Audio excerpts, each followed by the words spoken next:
முத்து வந்து ரொம்ப சந்தோஷமா இருக்காங்க. ஏன்னா வீட்டில் வந்து எல்லாம் நல்லபடியாக முடிஞ்சிருச்சு, அடுத்த வாரமே டைவர்ஸ் கிடச்சிரும் அப்படின்னு பொய்ய சொல்லிட்டு நிச்சயத்தையும் முடிச்சிடுறாங்க. நல்லபடியாக அண்ணனோட வாழ்க்கை கிளியர் ஆயிடுச்சு அப்படின்னு ரொம்ப ஹாப்பியாகிறாங்க முத்து, மீனா எல்லாருமே. இப்போ நம்ம ஆள் சவாரிக்கு போயிட்டுருக்காருங்க. நம்ம முத்து போகிற வழியிலே பார்த்தீங்கன்னா அவங்க பேசிக்கிட்டு இருக்காங்க. அட்ரஸை கேட்குறாங்க. இந்த மாதிரி இந்த அட்ரஸுக்கு தான் போகணும் அப்படிங்கிறாங்க. அது யாருன்னு பார்த்தா நம்ம வக்கீல் வீட்டுக்கு தாங்க. ஓ அவங்களா, அவங்கள எனக்கு நல்லா தெரியும் அப்படின்னு சொல்லிட்டு முத்து போகிறாங்க. போகிற வழியிலே பார்த்தீங்கன்னா என்ன கேஸ் விஷயம் அப்படின்னு சொல்ல, எங்களுக்கா சொத்து தகராறுதாப்பா அப்படிங்கிறாங்க. என்ன விஷயம்? இவர் அண்ணன் தான், 2 அண்ணங்க 2 தம்பிங்க இருக்காங்க. பார்த்தா அந்த 2 அண்ணங்க மட்டும் கூட்டணி சேர்ந்துக்கிட்டு பூரா சொத்துக்கும் கொஞ்சம் எங்களுக்கு காசை கொடுக்க பார்க்குறாங்க. அவங்க மட்டும் நிறைய எடுக்க பார்க்குறாங்கப்பா அப்படின்னு சொல்ல, சரி கொஞ்சம் பேசி பார்க்க வேண்டியதானே அப்படின்னு முத்து சொல்கிறாங்க. பேசியெல்லாம் பார்த்தாச்சுப்பா, அவங்கெல்லாம் அடங்க மாட்டேங்கிறாங்கப்பா. அவங்க தான் மூத்தவங்களாம், அவங்களுக்கு தான் நிறையாவா. என்ன பண்ணாங்க, நாங்கள் எல்லாம் ஒன்றா தான் வாழ்ந்தோம். இப்போ பார்த்தீங்கன்னா அவங்களுக்கு தான் அதிகம்னு சொல்லிட்டு எங்களுக்கு கொஞ்சம் கிள்ளி போட்டால் எப்படிங்க? நாங்கள் அந்த மாதிரி இந்த வக்கீலை பார்க்க வந்திருக்கோம், இவர் ரொம்ப நல்ல வக்கீல்னு சொன்னாங்க, அதான் அப்படின்னு சொல்ல, முத்து என்ன பண்ணுறாங்க, ஆமாம் அவர் ரொம்ப நல்லவங்க, பேருக்கேற்ற மாதிரி சூப்பரானவங்க, தெய்வ பக்தி உள்ளவங்க, கிருஷ்ணாராம் அப்படின்னு சொல்லிட்டு சந்தோஷமாக சொல்கிறாரு. உங்களுக்கு தெரியுமா தம்பி, அப்போ எங்களுக்கு நல்லது வாங்கி கொடுப்பாங்களா? கண்டிப்பாக, எங்களுக்கு கூட பாருங்கள் ஒரு கேஸு டைவர்ஸ் கேஸ் வாங்கி கொடுத்தாங்க அப்படின்னு சொல்ல, என்னது டைவர்ஸ் கேஸ் வாங்கி கொடுத்தாங்களா? இதை போய் நல்ல விஷயம்னு சொல்கிறீங்க அப்படின்னு அவங்க சொல்ல, ஹலோ நான் சொன்னது எங்களுக்கு நடந்தது பொய்யான கல்யாணம், எங்கள் அண்ணன் பொண்டாட்டி அவங்கள்ட்ட எங்களுக்கு விடுதலை வாங்கி கொடுத்தாங்க, அது எவ்வளோ பெரிய விஷயம் தெரியுமா? அந்த பொம்பளோட்டெலாம் வாழ முடியுமா அப்படின்னு சொல்ல, அப்படியா, இருந்தாலும் ஒரு பொண்ணை டைவர்ஸ் பண்ணுற அளவுக்கு அதுக்கு உதவி பண்ண இந்த அம்மா கிட்டே அங்கே போகிறது ஏங்க அப்படி சொல்ல, என்னம்மா ஏம்மா அப்படிலாம் நினைக்காதீங்கம்மா, வாங்கம்மா உங்களுக்கு நல்லது பண்ணி கொடுப்பாங்க வாங்க அப்படின்னு சொல்லி கூட்டிகிட்டு போகிறாங்களா. கூட்டிகிட்டு போயில மேடம் அப்படிங்கிறாங்க. முத்து வாப்பா வா வா வா அப்படின்னு சொல்ல, அவங்க 2 பேரும் பேசுகிறாங்க. கூப்பிட்டு வச்சு என்ன விஷயம் அப்படின்னு, இந்த மாதிரி உங்களை தான் பார்க்க வந்திருக்காங்க, என்ன விஷயம்னு சொல்லல எல்லாத்தையும் எடுத்து சொல்கிறாங்க. கண்டிப்பாக உங்கள் அப்பா அம்மாவுக்கு வாரிசு சர்டிஃபிகேட் நீங்கள் எடுத்து வச்சுருக்கீங்களா? எல்லாம் எடுத்துருக்கு, உங்களோட ஆதார் எல்லாமே கொடுங்க, எல்லா டீட்டெயில்ஸும் கொடுங்க, நான் உங்களுக்கு சரி பங்கம் வாங்கி கொடுக்க வேண்டியது என்னோட பொறுப்பு அப்படின்னு கிருஷ்ணாராம் சொல்கிறாங்க. முத்து உடனே, மேடம் நீங்கள் அப்படி ஒருவேளை இவங்களுக்கு வாங்கி கொடுக்காம விட்டுட்டீங்கன்னா என்ன முத்து, என்ன பார்த்து இப்படிலாம் பேசுகிற? இல்லை இது அவங்களோட கேள்வி மேடம், அதை நான் கேட்குறேன். அப்படியா, அவங்க என்ன உங்கள்கிட்ட ஏமாத்த நினைக்கிறாங்களோ அதை நான் உங்களுக்கு தர்றேன். என்ன மேடம் சொல்கிறீங்க? ஆமாங்க, இது சட்ட ரீதி நல்லா தெரியுங்க, இது சட்ட பிரகாரம் அவங்களுக்கு சரி பங்கு கொடுத்தாகணும், அதனால் நீங்கள் கவலைப்படாமல் கிளம்புங்க அப்படிங்கவும், ரொம்ப நன்றிங்க, நாங்கள் வர்றோம் தம்பி வர்றோம் அப்படின்னு அவங்க கிளம்புறாங்க. அதுக்கப்புறம் என்ன மேடம், எங்களுக்கு நல்லபடியாக தீர்ப்புக்கு வரப்போகுது, இன்னும் ஒரு வாரத்தில் எல்லாம் முடிஞ்சிடும், எங்களுக்கு நீங்கள் நல்லது பண்ணிக்கிங்க மேடம், உங்களுக்கு நாங்கள் ஏதாவது பாராட்டணும் மேடம். முத்து சொல்ல இந்த அம்மாவுக்கு ஒரு மாதிரி ஆகுது. என்னது இந்த பயலுக்கு ஒன்றும் தெரியலையா? என்னப்பா தம்பி, உனக்கு எல்லாம் புரிஞ்சுதான் பேசுறியா புரியாமல் பேசுறியா? என்ன மேடம், எல்லாம் தெரிஞ்சனால தான் பேசுகிறேன், இருங்க மேடம் அப்படின்னு சொல்லிட்டு முத்து என்ன பண்ணுறாங்க, பாக்கெட்லேருந்து ஒரு சாக்லேட் எடுத்து கொடுக்குறாங்க. இப்போதைக்கு இது இனிப்பான நியூஸ் வச்சுக்கோங்க மேடம், அடுத்த வாரம் கேஸ் முடிஞ்சு தீர்ப்பு எங்கள் பக்கம் வந்துட்டு அவங்களுக்கு அப்படித்தான் என்ன வேணாலும் கவனிப்போம் அப்படின்னு முத்து சொல்ல, உங்கள் பக்கம் தீர்ப்பு வந்துச்சுன்னு யாருங்க சொன்னால், என்ன நீங்கள் இப்படிலாம் பேசிகிட்டு இருக்கீங்க அப்படின்னு முத்து சொல்ல, என்ன மேடம் என்ன சொல்கிறீங்க? அதான் அடுத்த வாரம் கேஸ் முடிய போதுனாங்களே, யார் சொன்னா? மனோஜ் எங்கள் அம்மா தான். ஐயோ ஏங்க அவங்க சொல்கிறதெல்லாம் நம்புறீங்க, என்னங்க சொல்கிறீங்க? அப்படியே எந்திரிக்கிறாரு முத்து, அப்படியே உறைஞ்சு போய், உட்காருப்பா உட்காரு அப்படின்னு சொல்லிட்டு என்ன தான் சொல்லி வச்சுருக்காங்க, ஏன் இப்படி என்ன பதட்டம்? மேடம் எங்களுக்கு நல்லது நடந்துச்சுன்னு நினச்சமே மேடம் அப்படின்னு சொல்கிறாங்க. அதுக்கப்புறம் அதெல்லாம் இல்லைப்பா, 6 மாதம் தள்ளி வச்சுட்டாங்க, அதுவும் இல்லாமல் 25,000 மாதம் கொடுக்கணும், வீடு பார்த்து வைக்கணும், எல்லா செலவும் அவங்க பண்ணணும், எல்லாத்தையும் தீர்ப்பு சொல்லிட்டாங்க, இதெல்லாம் ஒன்றுமே சொல்லலையே அவங்க அம்மா அவங்க அண்ணனும் அப்படின்னு கிருஷ்ணாராம் சொன்னோன்னா உறைஞ்சு போய் நிற்கிறாருங்க. வார்த்தையே இல்லைங்க, பேச்சுவார்த்தையே இல்லாமல் இருக்காரு. முத்து ஹலோ ஹலோ அப்படின்னு கையை அப்படியே ஆட்டுறாங்க. அப்படியே திருக்குன்னு தூக்கி போட்டு, மேடம் நான் இந்த உலகத்தில் இல்லை மேடம், ஐயோ என் நெஞ்சு வலிக்குதே, ஐயோ அப்படின்னு கையை பிடிக்கிறாரு. ஹலோ தம்பி கூல் அப்படிங்கிறாங்க. இது ஏன் சொல்லாமல் மறைச்சிட்டாங்க? எங்கள் அம்மா ஏன் மறைச்சாங்கன்னு தெரியும் மேடம் அப்படின்னு சொன்னோன்னே, என்ன சொல்லுங்க, மறைக்காமல் சொல்லுங்க, என்ன விஷயம்? மூத்து என்ன பண்ணாங்க நடந்தது அப்படியே சொல்லிடுறாங்க. ஏன்னா விரிப்பாக சொல்ல வேணாம், தேவையில்லை தானே, எல்லாருக்கும் தெரியும். அப்படியே பார்க்குறாங்க வக்கீல், என்னது நிச்சயார்த்தம் பண்ணிட்டீங்களா, யார்கிட்ட பண்ணீங்க அப்படின்னு டம்முன்னு டேபிளை குத்திட்டு எந்திரிக்கிறாங்க. இப்போ முத்து என்ன பண்ணுறாரு, மேடம் சாக்க குறைங்க, உட்காருங்க அப்படிங்கிறாங்க. இப்போ முத்துவை சொன்னாங்க இல்லையா, இப்போ அவங்களுக்கு வந்து ஷாக்குன்னு வந்தால் எந்திரிப்பாங்க போல இருக்கு. அதுக்கப்புறம் தம்பி முத்து என்னப்பா பண்ணி வச்சுருக்கீங்க? என்ன மேடம் பண்ணுறது, நான் என்ன மேடம் பண்ணுவேன்? என்னப்பா அறிவு இல்லையா? அவங்களுக்கு தான் அறிவு இல்லை, நீங்கள் படிக்காட்டி உங்கள்கிட்ட கொஞ்சம் சென்ஸ் இருக்குன்னு நினச்சேன். நீங்களுமா மேடம் என்ன மேடம் இதான் சாக்குன்னு என்ன திட்டுறீங்க? இந்த விஷயம் நீங்கள் சொல்லித்தான் மேடம் இப்போவே எனக்கு தெரியும். இல்லைன்னா தெரிஞ்சிருக்காது மேடம். தெரிஞ்சிருந்தால் நான் விடுவேனா மேடம்? நீங்கள் சொன்னோன்னா நான் ஏன் மேடம் ஷாக் ஆனேன். ஓ ஆமாம்ல, அதுவும் கரெக்டு தான். இருந்தாலும் நீங்கள் என்ன திட்டிவிட்டீங்க மேடம். சரி விடுங்க தம்பி, இப்போ அதுவா முக்கியம். இப்போ உங்கள் அம்மாவும் உங்கள் அண்ணனும் இவ்வளோ பெரிய விஷயம் பண்ணியிருக்காங்க. ஐயோ இந்த கேஸில் இப்போ இது மட்டும் அந்த பொம்பளை ஐயோ ரோஹிணி எப்படி சும்மா விட்டா?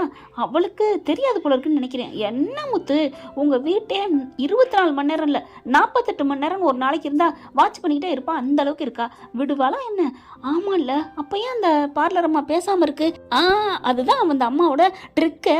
கரெக்டாக கல்யாண நேரத்துக்கு போலீஸோட வந்து உங்களையும் கைது பண்ணி எல்லாத்தையும் பண்ணி பயங்கரமாக நங்குரமாக வாபஸ் வாங்குறீங்களா, என்ன ஏற்றுக்கிறீங்களா அப்படின்னு சொல்கிற அளவுக்கு வந்து நிற்பா.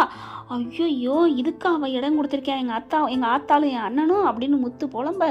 ஐயோ முத்து என்ன முத்து உங்களுக்கு மட்டும் ஐயோ என்ன சொல்கிறீங்களே மேடம் மேடம் இருங்க, அப்படியே கைது பண்ணால் எங்களை தானே பண்ண போகிறாங்க, நீங்கள் ஏன் பறக்குறீங்க? ஹலோ முத்து என்ன நினச்சிட்டு இருக்கீங்க? இந்த மாதிரி தப்பான கேஸை நான் வாதாடினேன்னு அந்த பொம்பளை கோர்த்து விட்டாலும் விடுவா. அவள் எப்பேற்பட்டவன் தெரியாதா? கொஞ்ச நாள் அவளை பற்றி தெரிஞ்சுக்கிட்டேன். என்னையும் இந்த வக்கீல் தான் எல்லாம் ஐடியா கொடுத்துருப்பான்னு சொன்னால் நானும் உள்ளார போவேன். உங்களுக்கு வாதாடுறதுக்கு வழியே எல்லாம் போயிடும். அந்தளவுக்கு அவள் பண்ணுவா. நீங்கள் என்ன பேசுகிறீங்க? ஓ சாரி மேடம் சாரி மேடம், அந்த பார்லர் நம்ம பண்ணாலும் பண்ணும், அதுதான் சைலண்ட்டாக இருக்கோ அப்படி சொல்ல நான் நினச்சேன் மேடம். காலையில் கூட நான் கிராஸ் பண்ணல, அப்படி திமுறா தெனாவட்டா போணுச்சு. அப்போவே நினச்சேன் என்னடா ஆள் இப்படி போகுதுண்டு மேடம் அப்படின்ட்டு. இப்போ என்ன மேடம் பண்ணுறதுன்னு பரபரப்பாக இருக்குது. எப்படி அவர் எந்திரிக்கிறார். இப்போ உட்காருங்க, இப்போ நீங்கள் ஷாக்காக போகிறீங்க, உட்காருங்க. இப்போ என்ன பண்ணலாம், என்ன பண்ணுறதா? நிச்சயம் பண்ணது அவளுக்கு தெரிஞ்சுதான் இருக்கும். ஏதாவது அவள் வந்து ஆதாரத்தை கலெக்ட் பண்ணியிருப்பாளா? ஃபோட்டோ கிட்டா? அதெல்லாம் இல்லை மேடம், யாரும் வந்திருக்க மாட்டா. அட போயா, ஃபோட்டோகிராஃபர் யாரும் வர வச்சியா அப்படிங்கல? ஆமாம் வர வச்சான், எடுத்தான், வீடியோலாம் எடுத்தோம். அவள் யாருன்னு தெரிஞ்சுக்கிட்டு போயிட்டு அதை வாங்கிட்டானா போச்சே மேடம் கவலைப்படாதீங்க மேடம், நான் போயிட்டு அந்த ஆள்கிட்ட போய் பிடிங்கிடுறேன் அப்படின்னு சொல்ல. இந்நேரத்தில் பிடிங்கிட்டா என்னையா பண்ணுவேன்? நிச்சயத்தை எப்போ முடிஞ்சு? அது நேற்றே முடிஞ்சிருச்சு. நேற்று முடிஞ்சது இன்னைக்கு வந்து சொல்கிறியே மேடம்? உங்களுக்கு நான் கால் பண்ணிக்கிட்டே இருந்தேன் மேடம். எப்போ பண்ணேன்? கேஸ் முடிஞ்ச கையோட பண்ணேன் மேடம். அதுக்கப்புறம் பண்ணியா? பண்ணலை மேடம். அப்புறம் என்னையா நீ ஒரு விஷயம் தெரிஞ்சுக்கிறதுக்கு முழுசாக தெரியறதுக்குள்ளே மூடிட்டு போயிருவியா கதவை? ஐயோ இப்போ என்ன பண்ணுறது ஒன்றும் புரியலையே அப்படின்னு முத்துவை விட டென்ஷன் ஆகுறாங்க. அதுக்கப்புறம் எங்கள் அம்மா மேலே எங்கள் அண்ணன் மேலே தான் கோவமாக வருது மேடம். எனக்கும் அதான் வருது. என்ன பண்ணலாம் இப்போ? ஐயோ நீதிபதி என்னையை போட்டு காய்ச்சிடுவாரு. நீனும் கிருஷ்ணாராம் என்ன கிருஷ்ணாராம் நீங்களும் உங்களுக்கு உடந்தையான்னு கேட்பாரு அப்படிங்கிற. மேடம் என்ன மேடம் பண்ணலாம்? கொஞ்சம் அமைதியாக ஆறப்போட்டு இதுக்கு ஒரு முடிவு கட்டுவோம், யோசனை பண்ணுவோம் அப்படிங்கிற. இந்த நிச்சயதார்த்தத்தை கேன்சல் பண்ணுங்க அப்படின்னு சொன்னேன். என்னன்னு மேடம் கேன்சல் பண்ணுறது? நம்மளா எழுதி நம்மளா ஒரு மோதிரம் மாற்றிக்கிட்டு அவ்வளோதான், முடிஞ்சு போச்சு, எங்களுக்கு வேணாம் அப்படின்னு தான் முடிஞ்சு போகுது. அப்போ உடனே கால் பண்ணுங்க, அந்த அமெரிக்காவா எந்த இது அவங்களுக்கு கால் பண்ணி சொல்லுங்க அப்படிங்கிறாங்க. வீட்டில் போய் கேட்டுக்கிட்டு முத்து என்ன கேட்டுக்கிட்டா? இல்லை அவங்ககிட்ட அட என்னையா நீங்கள் எல்லோரும் ஜெயிலுக்கு போவீங்க கம்ப்ளைண்ட் பண்ணா அப்படி சொல்ல. சரிங்க சார் சரிங்க மேடம் அப்படின்ட்டு முத்து கால் பண்ணுறாங்க. அந்த பொண்ணு தாங்க எடுக்குது. யாருங்க?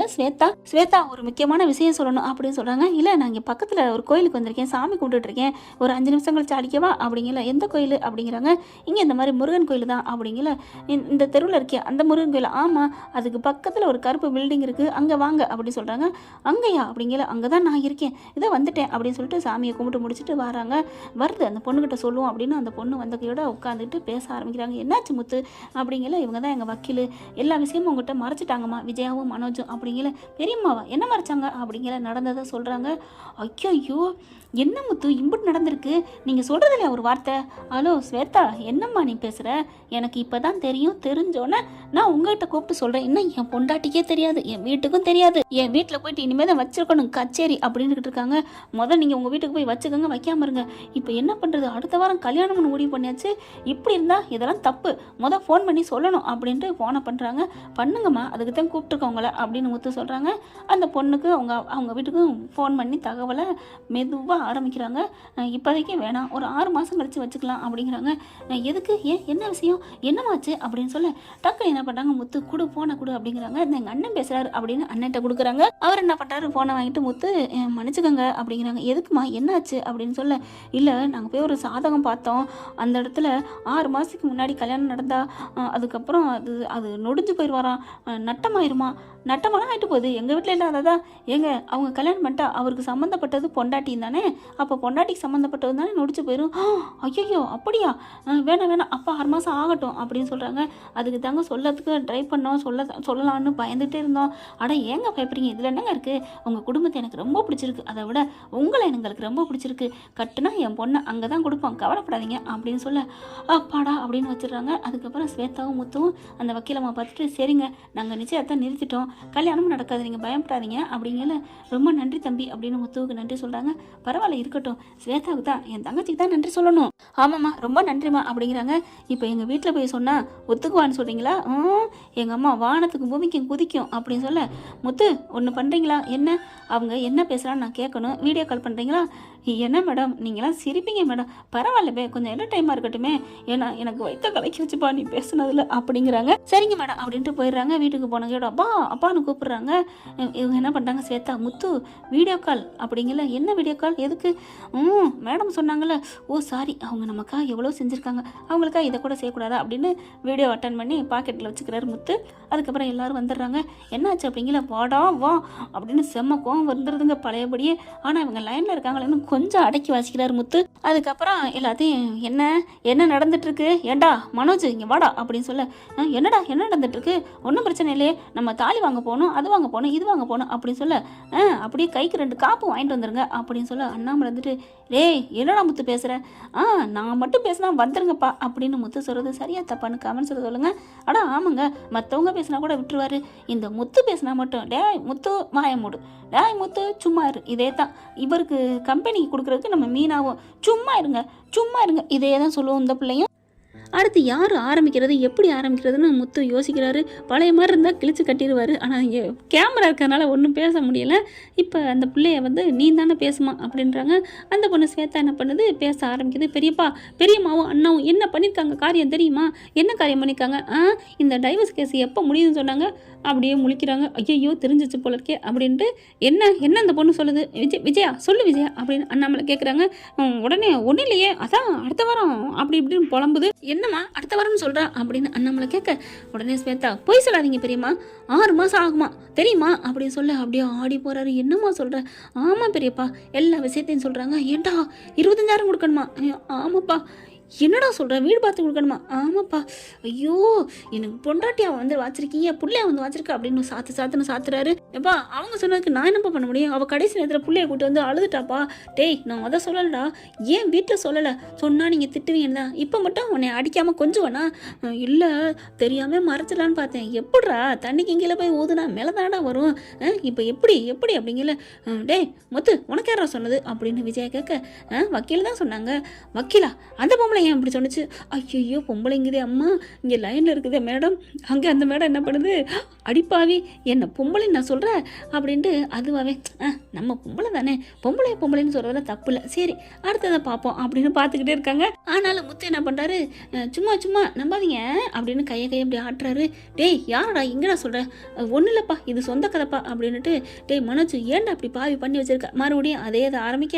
இங்கே பாருங்கள் அந்த வக்கீலம்மா சொன்னிச்சுன்னா அதெல்லாம் நம்பாதீங்க, என்ன நம்பாதீங்கன்னா அடுத்த வாரம்லாம் இல்லை 6 மாதம்தான் அப்படின்னு சொல்லிட்டு செம்ம காண்டாகிறாங்க. அப்படியே அந்த பிள்ளையும் இப்படி ரொம்ப பயங்கரமாக கோவமாக திட்டுது.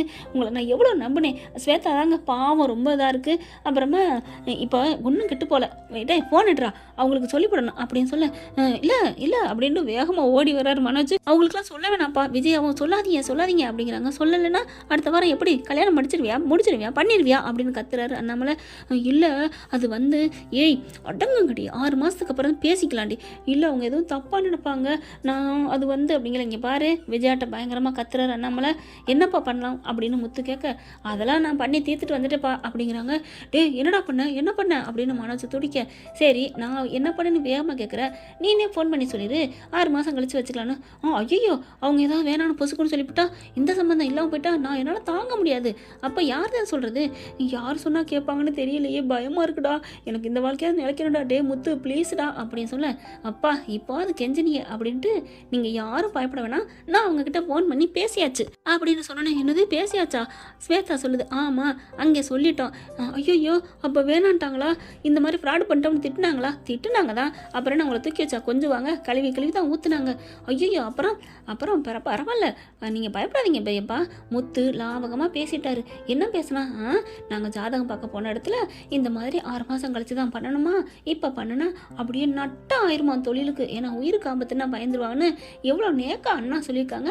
நீங்கள் என்ன நீங்கள் அப்படின்னு சொல்ல, அப்போ அவங்க என்ன சொன்னாங்க, பரவாயில்லைங்க 6 மாதம் கழிச்சே பண்ணிக்கலாம்னு சொல்லிட்டாங்க அப்படின்னு ஸ்வேதா சொல்ல, அப்பாடா அப்படின்னு விஜயாவும் மனோஜும் பெருமூச்சு விடுதுங்க.